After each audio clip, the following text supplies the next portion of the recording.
What's up, guys? How we doing? It is a Rudy G. Funk show, and yes, we are going to try another beer, and yes, we are going to talk some football, some brownies, and I don't know, maybe we'll fiddle a little bit, you know.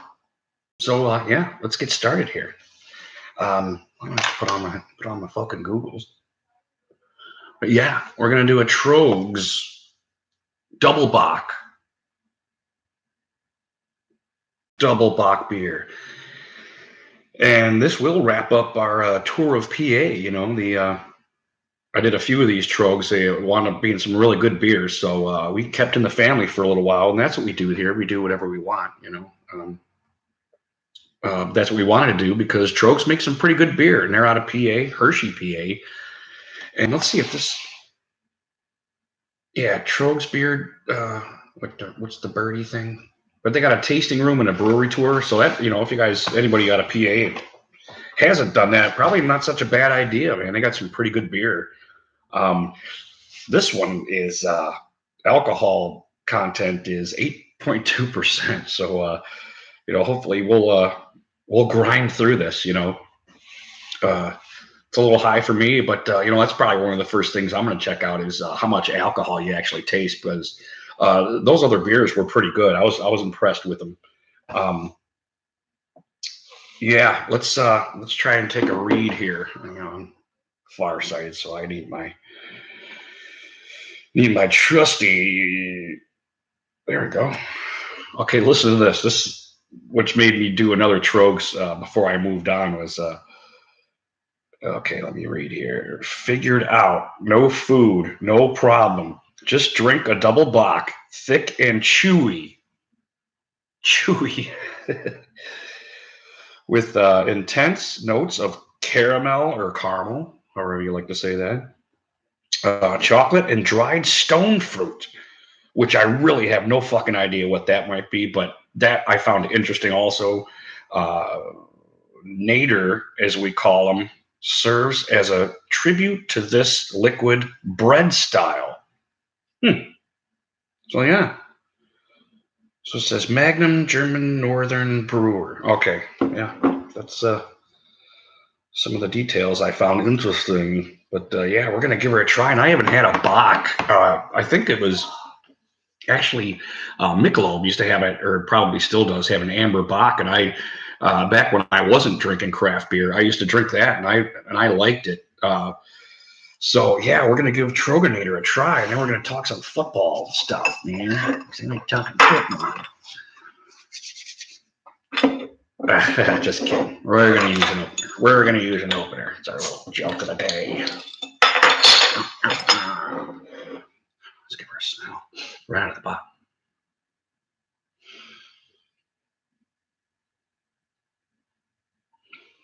Interesting. Interesting. We got to give her a pour. Let's unlock. Let's unleash some of those ingredients that we got in here. Let's see. How's that looking? Ooh. A little dark, but not for the most part as dark as a stout or a porter. That amber color that we so love. And we're going to go a little feverish and try to get a little more head out of this. There we go. Blam.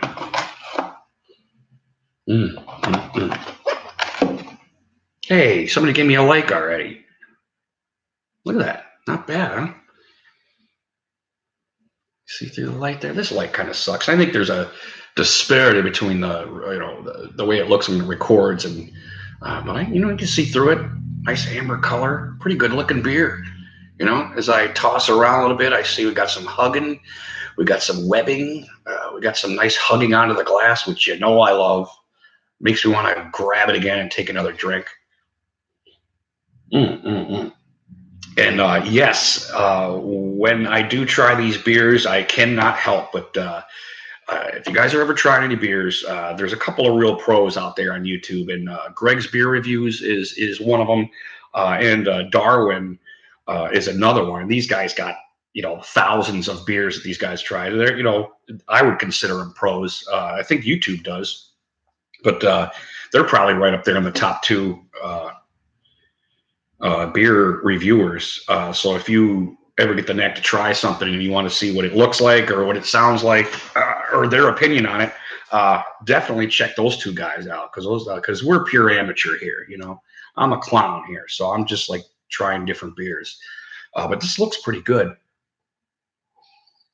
It's not like a huge smell. I get a hint, but you know, something tells me because of my palate, because you know, I'm a smoker. It's probably going to take me a little bit to probably adjust to it a little bit. But you know, Troegs makes some really good beers, and I'm pretty sure I'm going to like this. So yeah, but don't hesitate to check those guys out. And this will probably be our last Troegs that we'll do. And we'll move on next week with something else, possibly the Unibrow pack. So. Bottoms up. Oh, wait a minute. You have to say that when you're drinking the whole thing, don't you?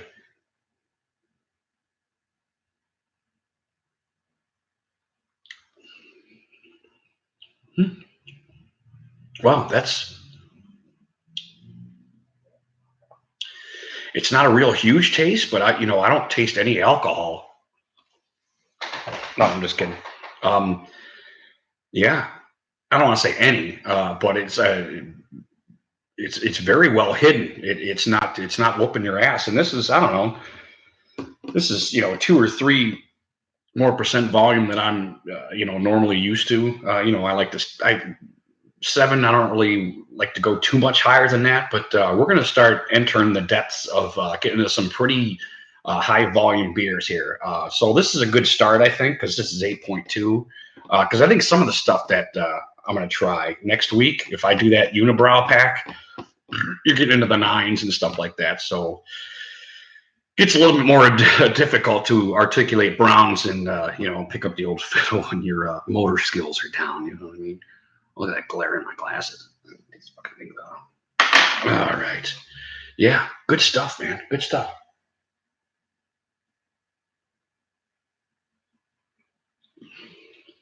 Yeah. I'm starting to remember that Bach taste. I mean, this is better than the Amber Bach, but I'm starting to remember why I used to like to drink those. It's got a pretty nice full taste. I wouldn't say chewy, but I know what they mean though when they say that. Um, it is. It's a nice long full taste, and it's not huge. It's not devastating or anything. Some of those IPAs, I'm just like, whoa, holy fucking shit.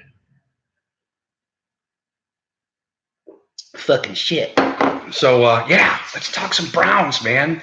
As the title says, kind of a little joke for those of you that have watched some of the news, what do you call them? The conferences, with the Bake Man and Duke and Odell.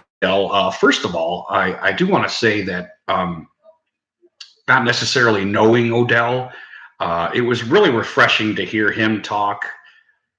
I thought he was a lot more mature than probably a lot of things I've heard from some Giants fans and the media. I think there's a disparity between what I thought of him before he spoke and realistically who this kid is. He seemed very mature to me, thoughtful even. I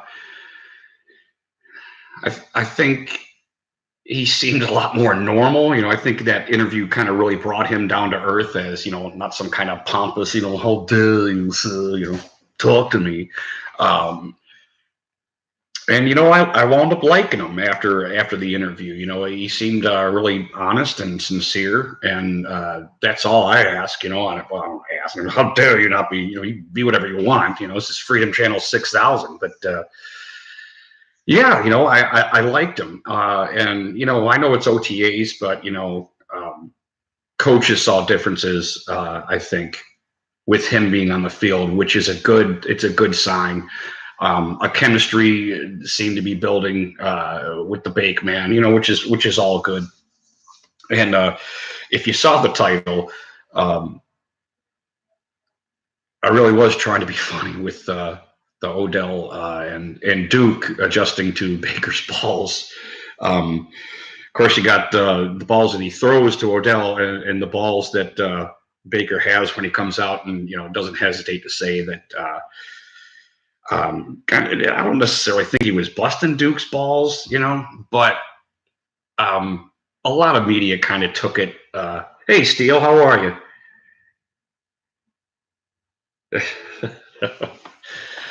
Hey, thanks, Steele. And I enjoyed your video you made. Was that today or yesterday? Sometimes the days go in half to me, and I mix up days. But I did like your last video, but I like the outtakes at the end. It's a nice addition to the beginning of the video. That's a good idea. It's very thoughtful, I think. The girls seem great, man. Seems like you got a nice family there, buddy.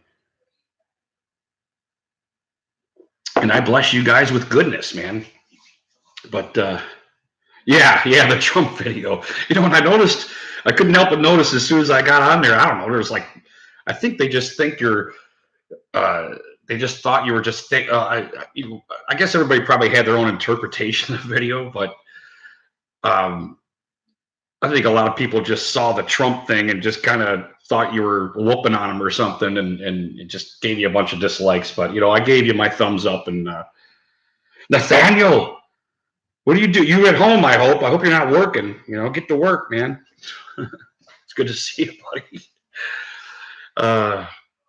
Rudolph. Yeah, but I got there's some good beers coming out of PA, man. This is like I said, this is my last of my PA tour. But this, if you guys like beer, this double Bach is pretty satisfying, and it's not too much. It's not huge. It's a nice moderate drink,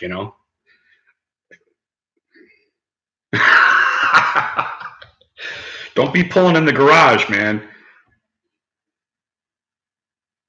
Oh, geez. Doesn't that suck, man? Who would take the time to fucking do that shit, fucking create something, produce something, don't be a clown. But it's going to happen. And I'm sorry about that, Aaron Swan. Is that the culprit? Mm. Yeah, it's a pretty good beer. I got to be careful though. It's these are relatively smooth, and these are like 8%. So if I want to be any longer than 15 minutes here, I have to take my time. Oh, you can do. Oh, I guess you can do that. How are you, Camel? 8 camel toes. Toes. 8 camel toes. How you guys doing tonight, man? You guys doing okay? I wanted to be polite, when I take my drink. But yeah, I'm guessing especially you non-Browns guys haven't heard any of the interviews, but yeah, kind of Baker is yeah, I'm doing well, buddy. Life is good, man. Life is good. Life is easy, man, for the most part, Life is just good, Especially when you're good, So much easier when you're good. But yeah, if you guys haven't heard, and I actually heard an interview with one of the media that was with Baker Mayfield in Oklahoma made a pretty decent point about how Baker's, this being Baker's team now, he's kind of coming around to, he's circling the wagons with the team, and it was a lot more of that rather than, Duke's a jerk and he can do whatever he wants, and who cares. I think it was more of a man pull, like, hey, get on board, man, because we're moving forward here, that kind of thing, With a couple of pints, laddie. You got that right. Very good. Mm. Boy, and that is pretty good too. And it. I don't taste, man, 8.2%. I taste a pretty good, full, long taste, if that makes any sense. It doesn't linger too much. It's not like some of those IPAs, man. When you put that thing down, it's like that hops just like sits in your face. But yeah, it's a pretty good beer. I'm liking it, and I'm gonna try to go through this 6-pack and still have the ability to articulate, if you know what I mean. But yeah, and we might pick up the fiddle a little bit a little later, um, because we like doing that. And this is not a music channel, but this whole month between kind of like what you were saying, Nate. This whole month between when football starts and camp starts, you really need to start doing other stuff to. And that's what I kind of like. I like trying to do something every week just to keep the subscribers involved and keep letting them know that there's a channel still going. And we're not going to just wait and do a live stream when the season starts. But that is true. Um, you have to talk about other things besides football and that whole thing, and drink beer. So that's where the beer idea came in. So let me see on the comment. I think you're like one of A-bomb's fathers. You know what? I still don't know who A-bomb is. Was that his name when he's on your guys' channels?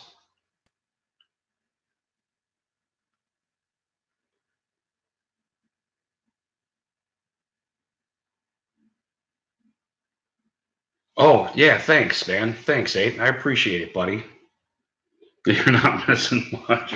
Wow, look, I plowed through that pretty quick, and I flattened my big ass lips for what, 5 minutes here? That's probably like 10,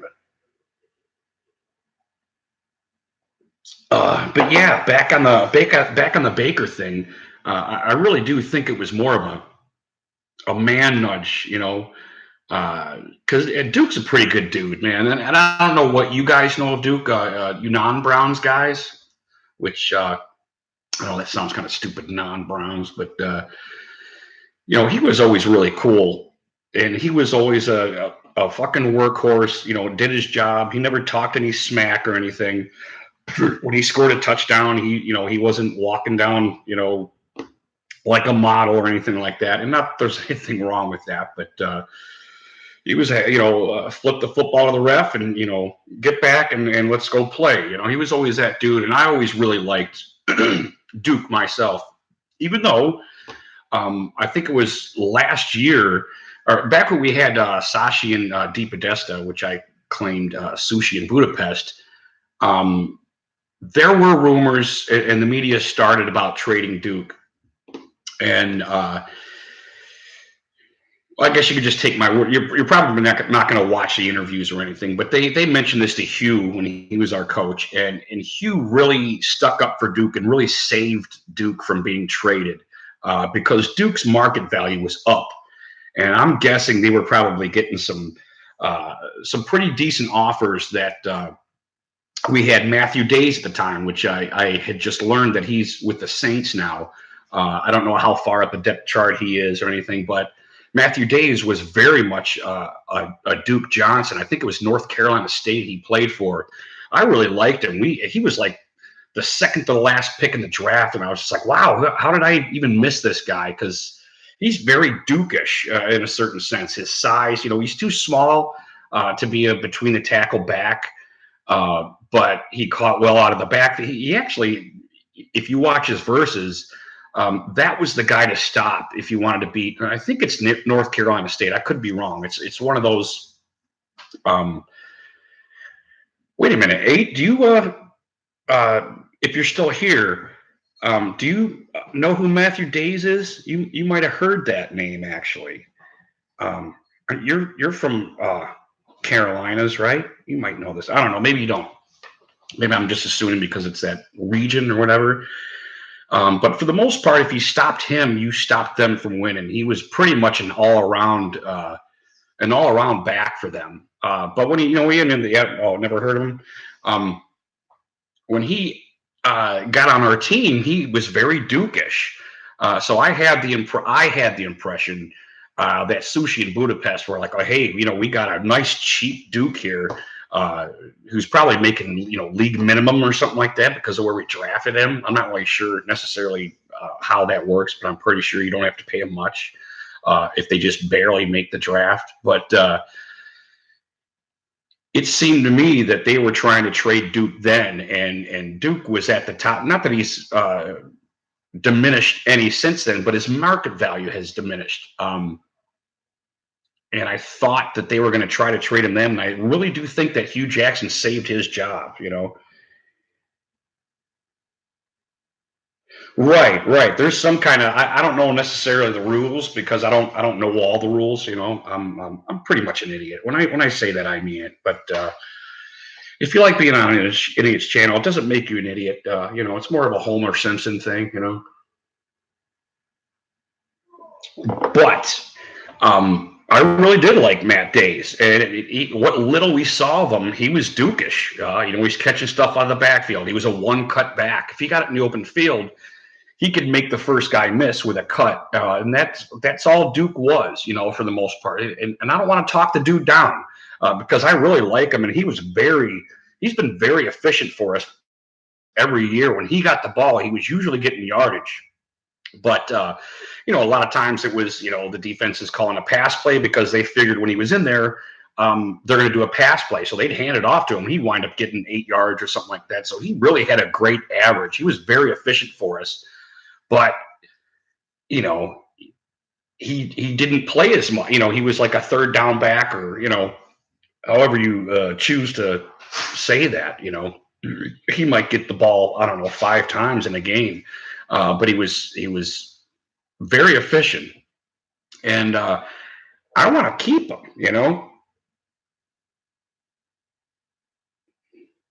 Pat, okay, I need my Googles. Fantasy stud, yeah, you're right. Yeah, he was, and there's no doubt. I think that there's 31 other teams that would like him, and I don't think we have to get rid of him. There's this march that as soon as Kareem Hunt gets back into the thing, that we have to get rid of Duke Johnson.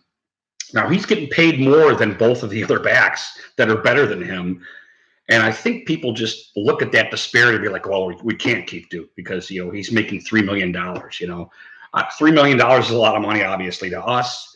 But I think that efficiency is worth it. And I don't know, maybe psychologically, Kareem and Chubb would probably, they want to work towards that money. So I think having him around is a good thing, even after Kareem Hunt comes back.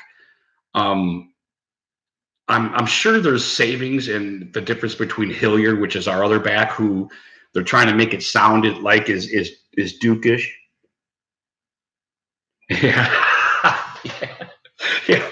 I heard that like as soon as we got him, as soon as Dorsey got him on the team, the one guy said, "Oh, hey, cool, now we got a kicker because we've been having kicker problems lately."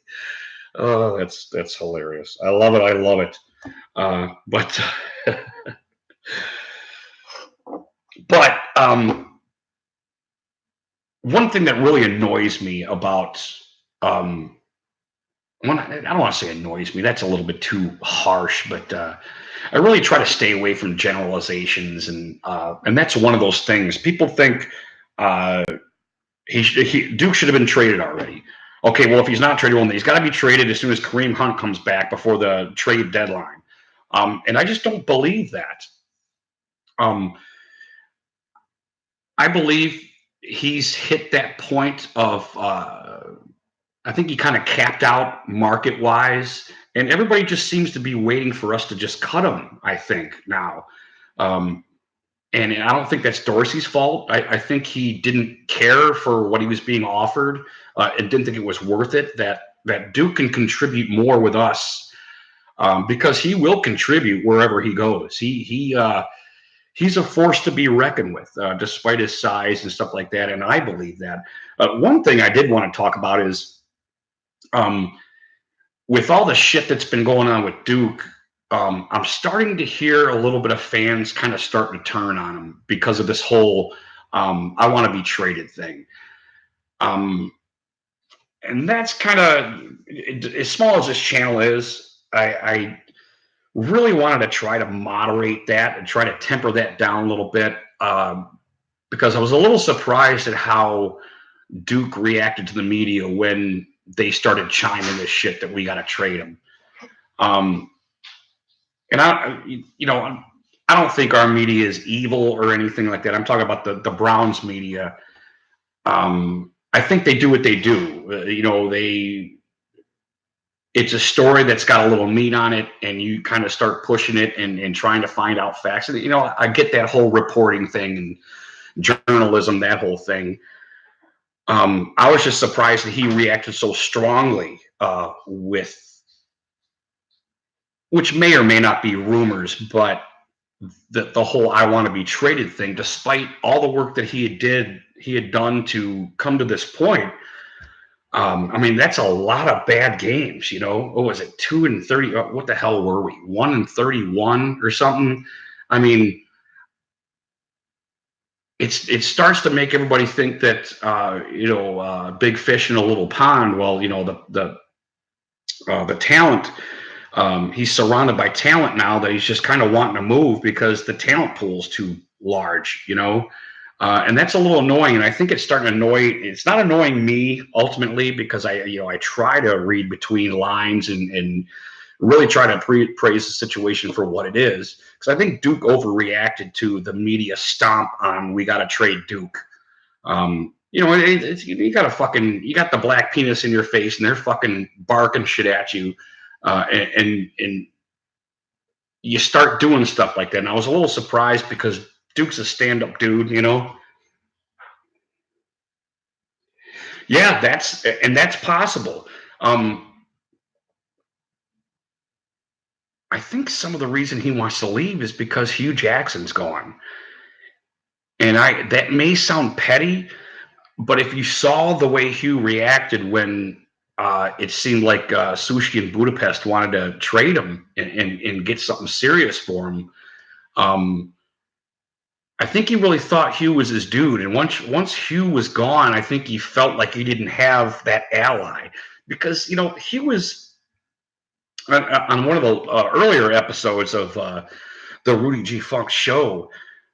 One of the things that I articulated was that Hugh made allies, and that's it's kind of like, you remember Fight Club?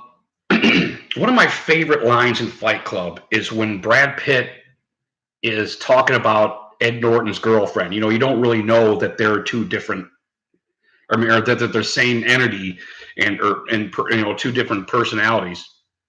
And he talks about the girlfriend and how she might compromise their goals. And it was like the first time I ever heard compromise put the way it should be. Everybody hears compromise as a good thing, and compromise is a bad thing sometimes. Sometimes you need to go full force on one side, and you don't want to compromise. It dilutes whatever you might be going for. You know what I'm saying? So, what was I talking about? No, I'm just kidding. I need another drink of beer. So, with Duke, I did actually think I did actually lose my train of thought because I got so excited talking about Fight Club, which is a great flick, and I do love it. We're gonna open another beer. We're gonna pour another beer here, so I can. And this is so I don't have any radio silence while I'm trying to think of what I was just talking about. My point, because I was so taken aback from the Fight Club quote that I forgot what the fuck I was saying, and that's okay. Because we are pure amateur here. Oh, I like that sound. I like the sound of that last of that pour. It fucking goes in there. But I really wanted to take a swig immediately because you get the smell. You get like a bomb sip right after you pour that because all those wonderful aromas start to come on. Here we go, one more time. And I'm not drinking too fast. I'm not swigging this thing. I'm being careful. Yes. Okay. Yeah. Back on the Hugh thing. It was Hugh. It wasn't Duke. That's why I lost track because I was thinking of Duke, and it was the Hugh point. The Hugh point, I think, was that instead of just being a coach, he wound up making allies that had like full trust in him, and that's where we heard things like quarterback guru And, how many times even you non-Browns guys probably heard these things, that he's a quarterback guru, he's the quarterback whisperer. These things were kind of jetted out with the media because he wound up making allies instead of just fucking going there and being the coach. Well, what I think he did with Duke, and Duke with him, was made an ally. So once Hugh was gone, there was this, back to the word disparity with the locker room in a certain sense. He always felt that Hugh had his back, that Hugh stopped the evil guys from, evil business guys from trading him. So, emotionally, I kind of understand why he's taken the position that he did. And I know I'm bambling about this fucking Duke thing, despite trying to shut it down. So I think I'm just, you got to remember we're the media too. And because we are flapping our big ass lips about this shit. Try to put this to kind of try to understand a little bit more psychologically, I think is really important. It doesn't seem so bad once you kind of break it down, I think. Duke's not a jerk. And Baker's not a jerk. These guys aren't jerks. What I do feel is a little bit of a tug of war between Duke and Baker because of that disparity. And who knows? Obviously Baker didn't like Hugh. If you watch that hilarious piece of the Cincinnati game when he scores and he stares down Duke, it's just it's to die for. If you haven't watched it, oh God, I just remember doing it. I remember watching it live, me and the Stumbler, and I was laughing so hard because they did it in slow motion. They're like, "Oh, hey, look at this! Look at Big Man staring down Hugh," because Hugh was offensive part B guy. I can't remember what his designation was, but so he does that stare down, and he runs at him. He's looking at him like this, and then he turns around like he's running away, and then he comes back and kind of does this, like, "Fuck, hey, did I say fuck you?" Yeah. It's fucking hilarious. And if you don't like Baker, you probably think he's a jerk. But that was just, it was one of the best moments of last year. Fuck all the touchdowns and everything. Everybody loves Baker because of that, Right? Oh, and if you haven't watched it, it's worth a watch. I think, what the fuck was his name?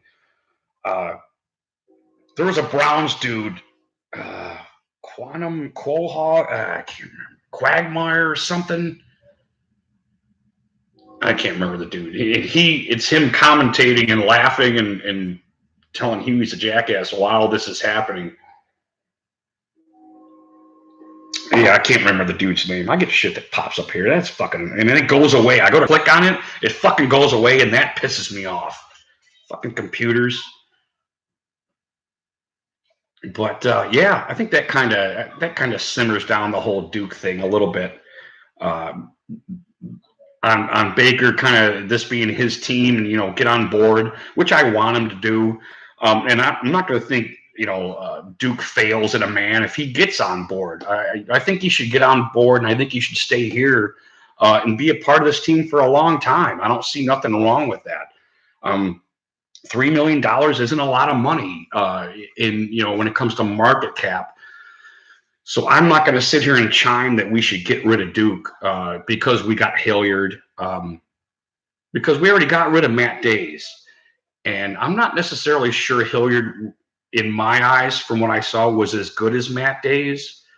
But he sounds like he's good enough. But, we're in camp, and when you're in camp, you're really trying to promote a lot of guys that are on your team as being of value, because you're going to be letting some of these guys go too. So there's that. You got to take almost everything they say with a grain of salt. Not that they're liars, but look at Brock Assweiler. They talked this guy up all through camp, and let him go, I think, or something like that, But they were really doing a big promo on him, on how great he was, what a team commander he was, and showing him in our scrimmages and what he's like, when he's talking to guys and shit. And I never bought it. I never bought it. I could. It was so easy for me to see what they were doing. And if you guys remember, that was that what did we ate like 16 million or something to get him here, and then trade him, or did we trade him? I don't even remember. I think we ate it, but we got like a second round pick out of it or something like that. So it wasn't like a total loss or anything. You know, like you pay 16 million for a second round pick. I'm not really sure the market value of a second round pick, but you know, if you, I guess it matters who it is. You know, if you get Nick Chubb in the second round, well, you know, probably ain't so bad. You know, but you know, if it's like Corey Coleman or something, which was actually a first round pick, but you know, he was relatively useless to us, but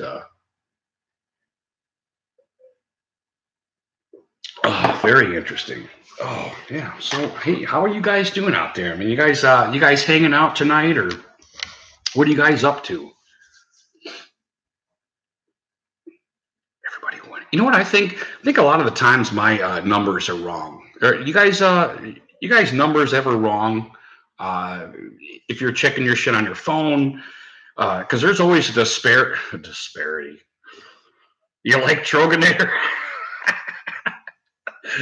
You don't really have some, do you? I mean, you're fucking around.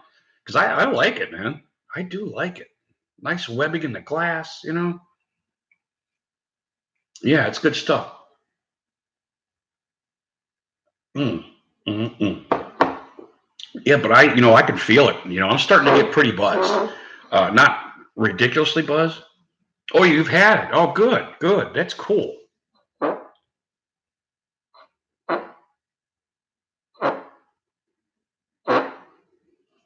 It probably sounds like a fart on there, wouldn't it? Yeah, there's a lot to like about this, I think. Yeah, well done, well crafted the Trogs beers. Uh, but if you didn't hear me, I did say next week I'm going to try this. It's called the Unibrow, which it's yeah, it is strong. You don't know it. Like I don't know it. It doesn't taste strong to me. But you know, I had what 1.5, and I'm getting kind of buzzed. Oh hey, pardon me. We got the Troegenator here. I don't know if you can how you can see that. I don't know if you dug. You were on last week. I was doing another Trogs. They got some pretty good stuff out of PA there, Hershey, PA, and this is a double Bach, dude. Here, let's you. That's what they look like. Right? You know, the label's cool. They got the, you know, you got the I'll be Bach twice. It's a double Bach. Um, and like I said before, the last Bach I had was years and years ago, and it was the Kivo. How are you, brother? I'm good, buddy. I hope you're doing well. Um, it was an amber Bach by Michelob, which you know I have to be honest with you, it was even more amateur days. You know, I would drink a lot of domestics, but I thought the amber Bach was a pretty good beer, and I drank it for a while. I'm glad you're good, Kivo. Um, So this was like, it's been so long since I had a Bach beer, and I really like it. It's really long, and when I say that, I think if you're a craft beer drinker, you'll understand what I'm saying. It's a very long taste, um, and it's even. It's like a really even Flying Dog. I've seen those.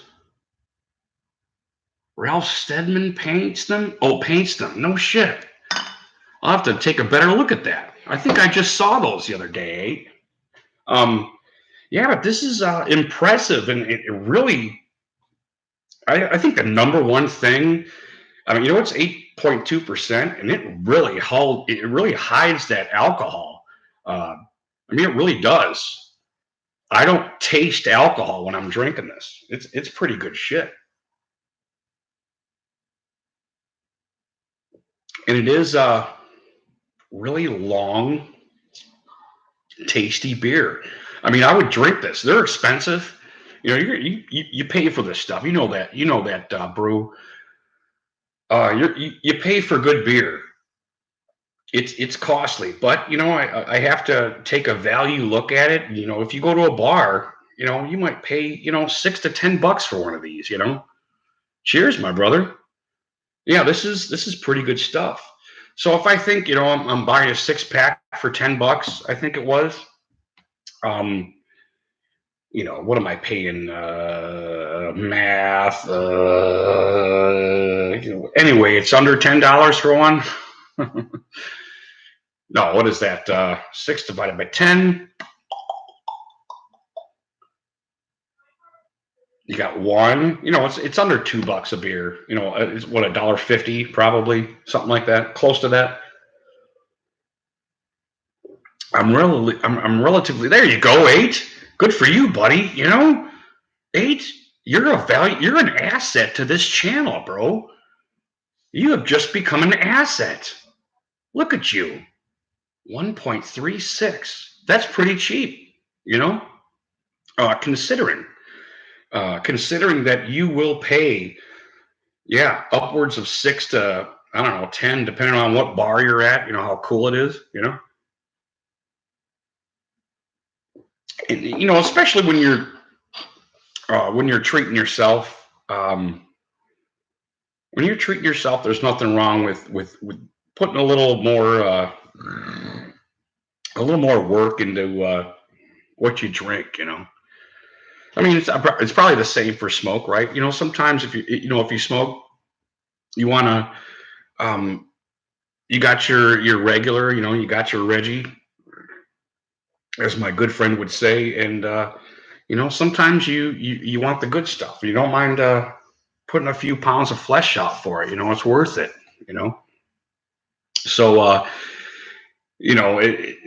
every week when I do this, I really don't mind paying a little bit for it. Now, I saw some. You look around, you get some 4 packs. I'm talking like a 4 fucking pack. For like $16, and I'm just like, like I grab towards it and I see the price, and yeah, I turn into fucking Curly from the Stooges. Um, so I guess we all kind of have thresholds. Because I don't want to, like I said here, I don't want to drink one beer and then shut down and be like, okay, that's enough. Um, I want to drink a lot of beers, and I want to have a lot of taste, and I want longevity when I'm drinking. But yeah, I got a pretty good buzz thinking about it, and I feel pretty good. And this is only, I'm barely done with my second beer here. Wow, there's 4 more, and they taste really good. I think it's going to be a good night. I don't know. Well, you're probably Cuyahoga County, and you guys got the syntax. You sinners out there in Cuyahoga County. Yeah, I go outside of Cuyahoga County and I buy my beer. And yeah, I'm pretty sure it was $10 for a 6. So yeah, brew the sinner. Yeah, you have to go outside of Cuyahoga. You got to come to Lorain County and uh, you know where all us little guys are. I'm sorry for that. I'm sorry, Brew. You got to pay for the Browns. Brew's a Steelers fan. And he's got to pay for the Browns, and that it kind of breaks my heart, Brew. You know what I mean? Because I love you, brother. You guys, we work hard for a living. Got to pay for the goddamn Browns. Right? Oh, that is good though, and it keeps getting better. I think it could be an alcohol, adjustment attitude, but it's a really smooth, long, smooth drink, and I'm digging it. I would drink this as long as I could. Oh, where did I buy it? uh, Giant Eagle shit, dude. I bought this. There's a Giant Eagle. Where is that? Right off of Lear Nagel. If you go towards the lake off of Lear Nagel exit on 2 there, there's a really nice big Giant Eagle there, and they got a huge beer display there with a beer guy. That's how big it is. There's a beer guy there. And he'll be like, can I help you with anything? You know, he's one of them fucking clowns, you know? And they're pretty cool there. You know, they care about beer, you know? I like it. So now I go there every week to get my beer. But yeah, they stock up there. They got different distributors that show up there. Distributors that show distributors. That's got to be like a Viking right on there. Am I saying this correctly? You know, I am a Viking. I am a Viking. Yeah, that's a Viking on there. I like it. Lots to like about these Troegs, man. Lots to like. A lot of good stuff coming out of PA. Nate Triska. Yeah, you're right, Brew. You're right, buddy. Yeah, and Brew is one of my Steelers buddies. That we would go just about every week. We were talking football for a while there. We have many great conversations, Brown Steelers stuff. And I really appreciate you being here, Brew. Also, Brew is we call him the Brew because not because of his name, because he drinks a lot of brew, and we also appreciate that here, and we give him accolades. Accolades as a beer drinker, as a Steelers fan. Yeah, that's good stuff, man. I'm digging it. I don't even know what's IBUs. Should we further our education on beer, like William Shatner? What is IBUs? It says 25. So whatever IBUs are, there's 25 of them.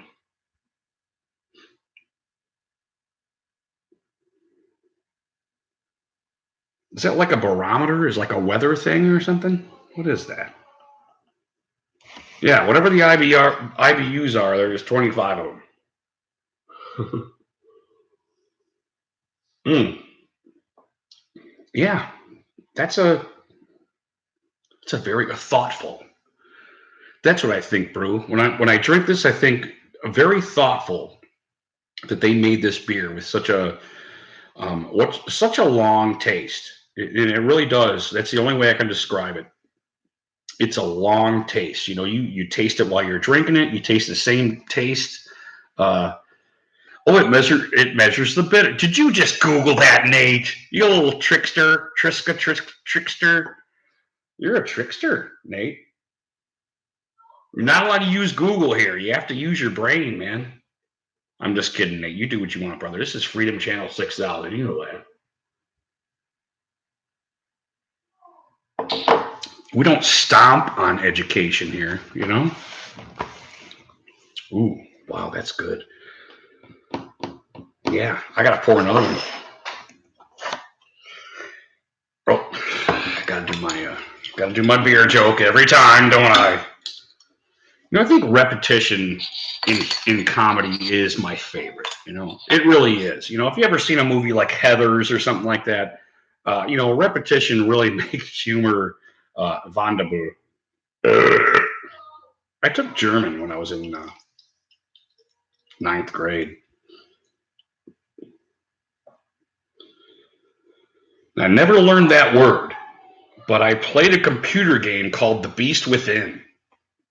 This was back when Bach, yeah, we're going to substitute back for Bach. So Bach in, I think it was 95, I had a game called The Beast Within, and it was a computer game. God, those pop-ups just really, oh, God, it went away before I clicked on it. God, that pisses me off.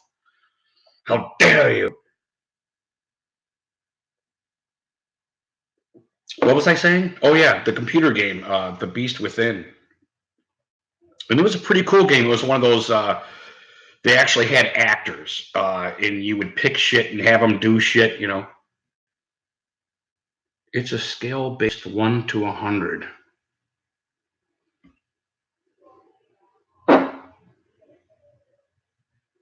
So 25 would not be bitter. Would I take that as an appraisal of this beer because it is not bitter. I didn't. I'm glad you said that, bro. Maybe I'll do that from now. It is not bitter. You know why? Because 25. Here's to you, fellas. That is a good beer. Now, well, yeah, we got some huggage there. I was just about to say it doesn't hug the glass like I want it to. It's not like a stout. Stouts are a different breed, man. It's not a stout. But I see it, I see little freckles of goodness. It's ingredient wise, it seems uh, good enough to hug my glass. You know what I'm saying? Give me a little hug, will you? I love you, little fucker. I'll tell you what I need to do, guys. And, you guys stick around. You don't have to stick around. I'm going to grab a quick smoke. So if you give me about 30 seconds, I'm going to get a half a smoke on, and I'll be right back. Because I smoke and I'm addicted and all that shit. Oh, my knees. My knees are almost 48 years old, so I'm feeling that, about now. But the anesthetic is working, though, I think, My wife's going to kill me because I'm going to open this door and let all the fucking, what are they, Canadian soldiers in. Man, my cat fucks them things up, man. He'll have like a pile of them. He'll back the fuck out of them, man, because he loves all that twitchy shit like bugs and, The cat's like natural hunters, I figure if I crack the door and I'm smoking, it might ward them off. It might.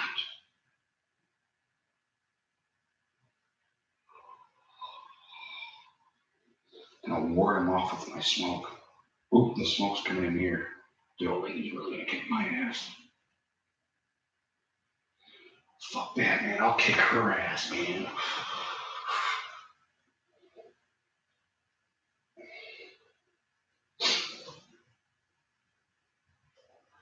Yeah, radio silence sucks. And my apologies for that. I usually keep flapping my big ass lips. Just so you know I'm around, that I'm smoking, that I'm still cool like Fonzie, In about another 30, well, you know what? I should probably take a piss break. Getting towards noon here.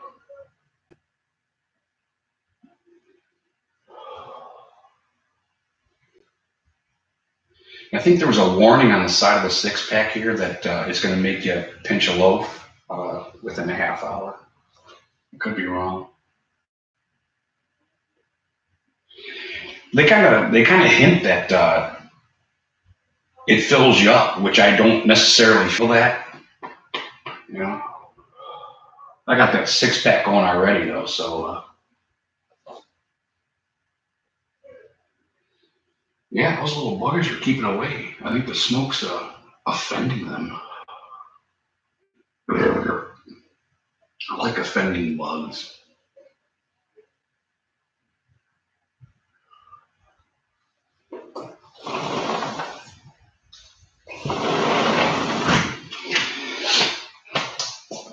It's always cool to kill bugs.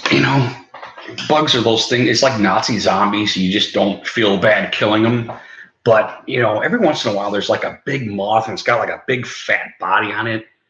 And I saw this dude like impale it. He used to weld and he took some of the welding wire and he impaled this moth. And I felt fucking bad for it because it was just too big, Hey, San Francisco in the house, man. How you doing?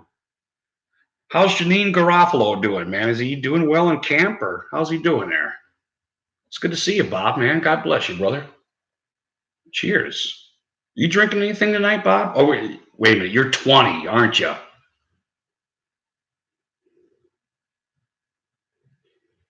He's been doing good. Good. You're not allowed to drink yet, are you, Bob? Good for you, buddy. Good for you. Don't be putting any Jack in there or anything or any rum or what goes with Pepsi? What whiskey goes with Pepsi? Anything? I don't know. I don't drink those mixed drinks like I used to. But yeah, this is good stuff. I'm digging it. So yeah, I'll take a quick. Oh well, good for you, Bob. Good for you, buddy. We love our non-drinkers here, man. You know, you help us, man. You do. I'm gonna urinate real quick. Excuse me. Another 30 seconds.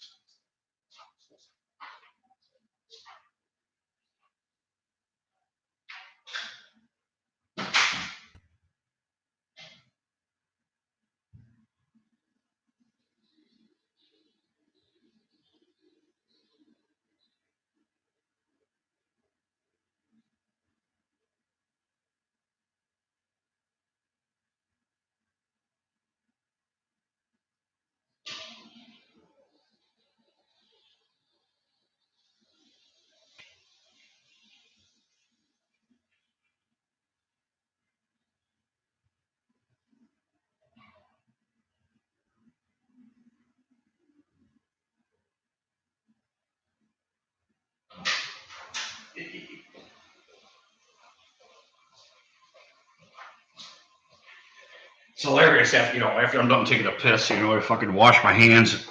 I got my Googles on and I like go, who the fuck is that? Got my fucking Googles on. I'll keep them on, I'll keep them on so I can see shit, man. Like see.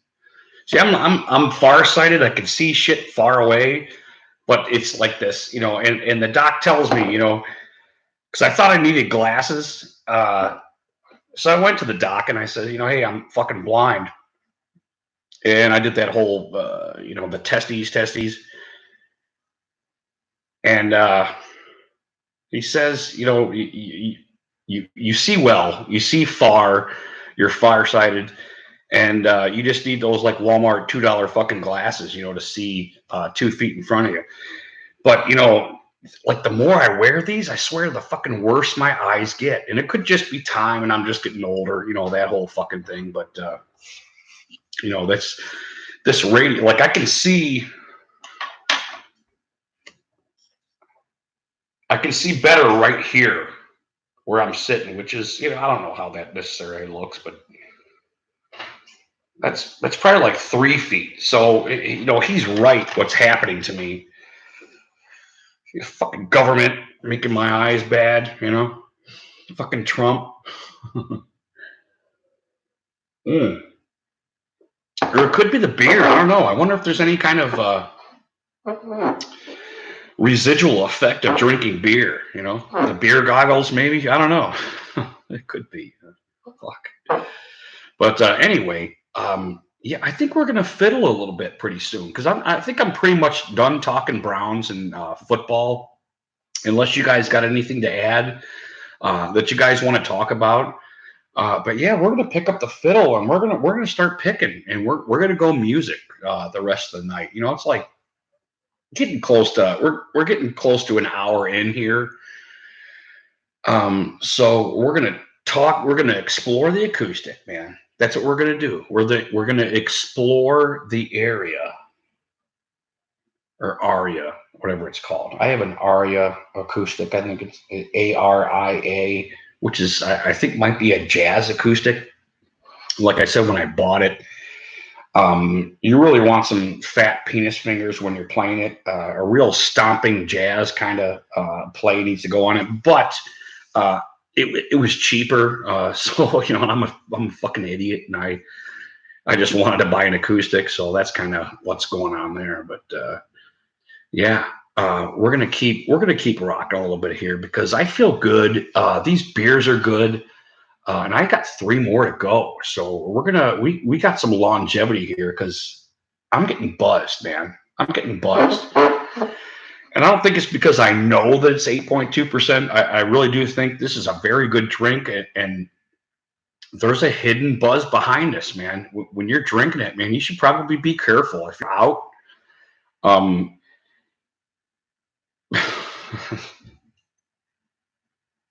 when you're out, I don't think you want to be taking too many of these on. You got to be careful. Look at, I'm giggling. I'm fucking giggling like a chick or something. But anyway, why don't we do that? Let's. I've seen you Mosh's channel lately. Oh, buzzed? Is that what you mean?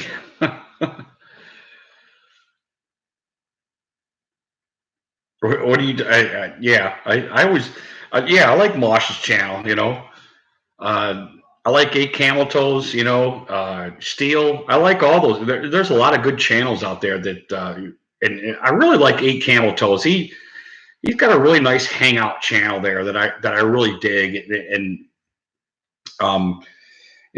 normally when I'm falling asleep, I'll put on a creepy pasta or something. Oh, you do like that? Hey, I'm not big on the TTC thing. I'm not really big on talking shit.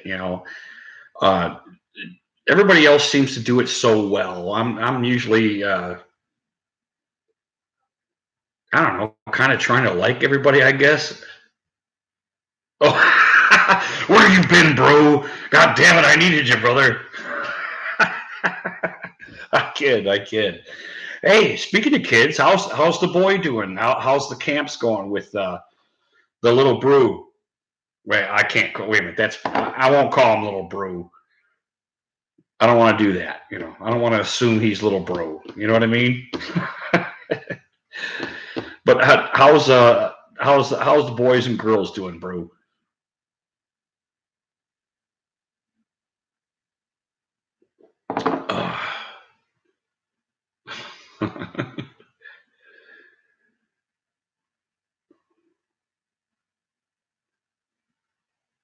Yeah, definitely for entertainment, and that's I don't know.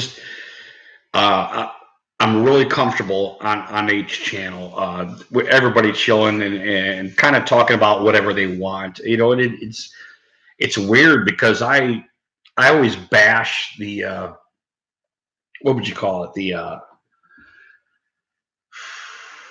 the social internet in a certain way. Bash is, I think, a little strong, but I'm just not big on it. I'm YouTube and that's it, and I don't do anything else. So, but it's nice. Like I said, when I'm hanging with 8, I just kind of feel comfortable, free. Is it freedom? Is that what it is? What a concept, loving freedom. Shame on me, But that's where I usually wound up falling into H channel and listening to that in the evening. Even if I was saying, okay, hey, that's enough right now, I'd probably pop in and hang out with 8 if he was getting on. It's just a pretty cool channel, and which is hilarious is which is hilarious. What's hilarious is I think me and H are on other political sides of the aisle, which is, I think, very interesting. I think 8 is kind of like that. Combs, remember Hannity and Combs? I always loved Combs, despite him being on the opposite side of the political aisle. I just always loved the dude, man. When he went down, man, it really hurt me. I really fucking liked him. He was really cool, despite being like left leaning or whatever. I guess I kind of think of 8 that way. There's just kind of like a certain respect value there. Because it's really easy to get with the guys that like the stuff that you like, but to feel as comfortable as I do when I'm on his channel, especially when he goes off. Sometimes he goes off pretty good, and like you said, Bob, it's just funny. He does what he does well. So it's nice to sit and listen to him, you know. But hey, I welcome you guys being here, and yeah, we are still drinking. These are getting me buzzed. I've only had three, and I'm finishing my third, and I got like the really great fun buzz going here. You know, awesome. So yeah, we're gonna pick up the fiddle in a little bit here. As soon as I'm done with this beer, which I'm almost done with, we're gonna pick up the fiddle and we're gonna talk music, man. This is gonna turn it. This is not a music channel. I have to warn you. This is a Browns talk channel, but we're gonna pick up the fiddle and we're gonna fiddle a little bit. That is a good beer,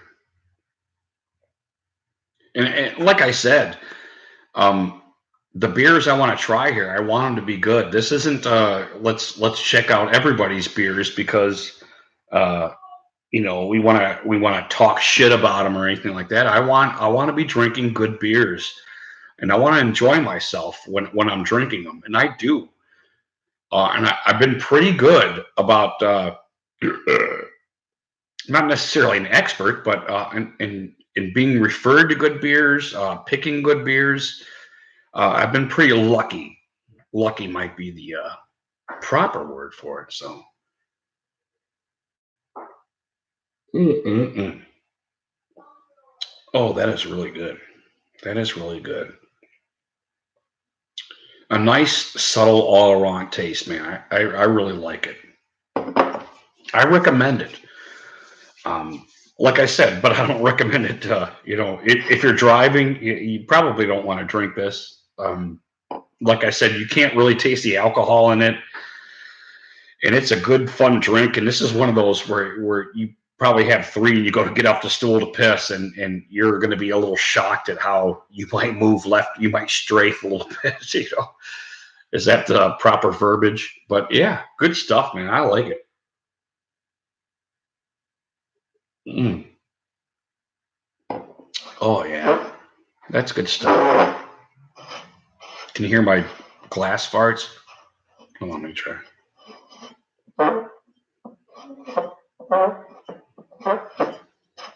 Yeah, beer farts. Yeah, give me a second here. We're gonna pick up the old acoustic. And we're gonna riff a little bit. Oh, that's good. That is good. See now, because I'm realizing that I'm so buzzed, I would probably stop at three with this. You know, if I was to put a stop on, and start drinking something domestic or turn, try to drink something similar that isn't whooping your ass so much because I don't feel like my ass is whooped, but it's real subtle, man. After I think I got one and a half in me, I started feeling pretty buzzed here. So I'm having a good time. I can sit here and talk to myself for probably I don't know 3 or 4 more hours.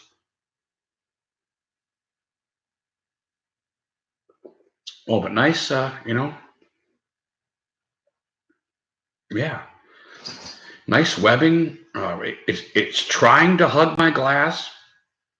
It's a different brew, so it's not like a stout or something. That stout will just sit there like a fucking root beer float and just hug the glass. And brew, we love our stouts, man. We love our stouts. But this is a very good, very tasty. Yeah, I'll see you again, Troegenator. You'll be back. You'll be back. You'll be Bach. You will be Bach twice. This is a double Bach, and I don't necessarily know exactly what that means. I should Google it, but we don't Google here. We try to interpret things psychologically or spiritually. We don't want real information. So here we go. Here's a bottle cap. You know what? You know what I should do is I should shave. I should save a bottle of everything that I try and a bottle cap. It's kind of a Nice bottle cap there. You know, I kind of dig the bottle caps. Kind of a generic look to it, but you know, but I like it. Sometimes I like generic. Ooh, hold on. Oh, we're not gonna do that. We'll hurt ourselves because we're wusses. You ever see that shit where the bitches take like two of them and they like fucking whoop ass kick it and they like open one of them, you know? Everyone is on today. What do you mean by that, Bob? Everybody's on today.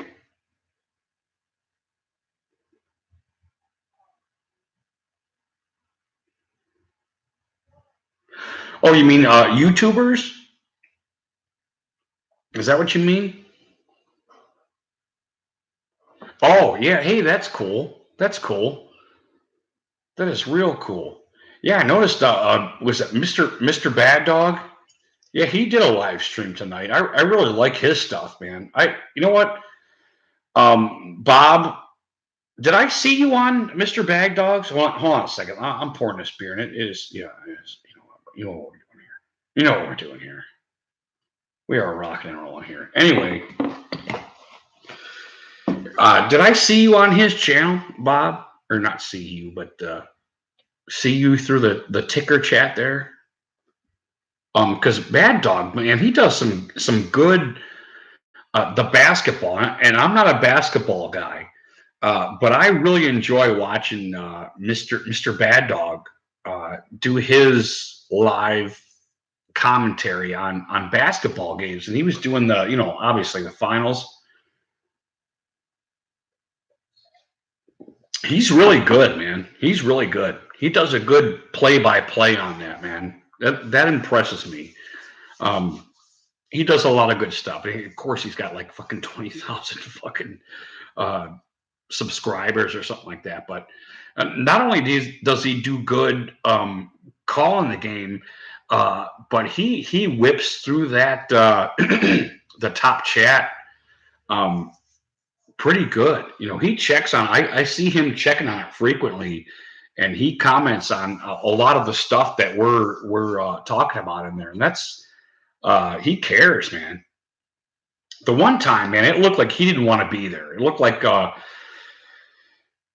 he was tired, like he was ready to go, and he stuck with it, man. He was very professional and hung with the guys, and he wasn't like a jerk to anybody because he was might have been annoyed or anything. I was pleasantly surprised with that. You know, that's hard to do, man. That's hard to do. He was very professional, I thought, and I like his stuff because, like I said, I don't watch basketball. I think basketball is a great sport, but you know, I'm not particular to basketball. I'm a football guy, and I like pulling up his streams. You know, when I'm hanging out in the evening, I'll watch his shit. I'll sit with the old lady on the couch, and she'll be watching, you know, Pinterest or some shit with her phone, and I'll sit next to her, and I'll pull up Mad Dog and sit and watch his stream. So he's got a pretty cool stream. If you haven't had the opportunity to check him out, he's got a really great channel. Very impressive, and I hear he does football. He does, Jesus Christ, he does football. He does hockey. I think he does NASCAR. He does a lot of different shit. We just do football here. We don't fuck around. We're not insincere. He's not insincere. He does what he likes, and that's, he just likes a lot of different shit, you know. And I like football, and that's why we stream the football games here, because we love the Browns, you know, and we're going to continue to do that. And I'm guessing that's probably it. Despite liking the Indians, despite liking, you know, the Cavs and wanting them to do well, we're just not going to be. I can't make that move and be sincere. You know, I would just be. Wouldn't be anything close to Mr. Bagdog what he does, because he likes it all. You know, he likes a lot of sports, and he is animated when he's doing that, and that's important to keep your viewers occupied, and you know, He's very good at what he does. He's close to professional, if I'm not mistaken. I don't know how else to say it other than that, but uh, I hear noises in my house. Is it a mouse?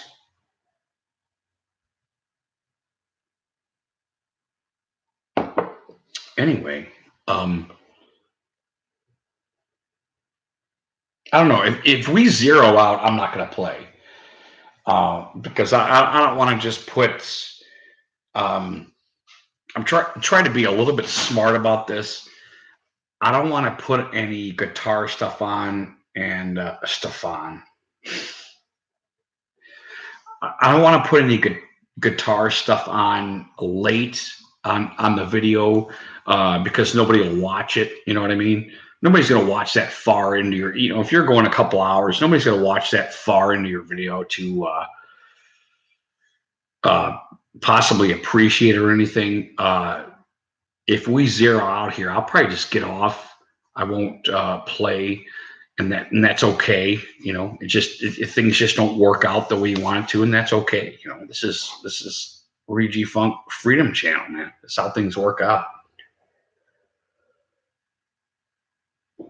And as Bob had mentioned, there's a lot of guys on live now that if those guys are subscribers are better off going there, they're going to go there.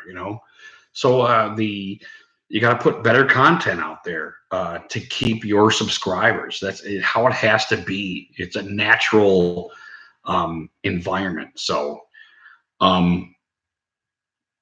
yeah.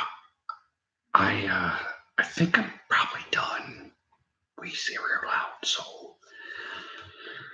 well, we got about an hour and a half full of good footage and stuff like that. So God bless you guys. I think I'm gonna peter out.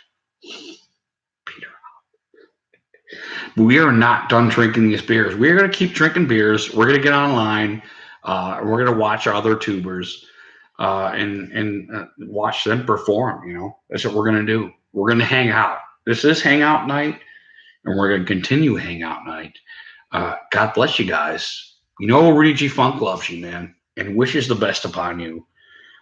May goodness be in your hearts. Woo!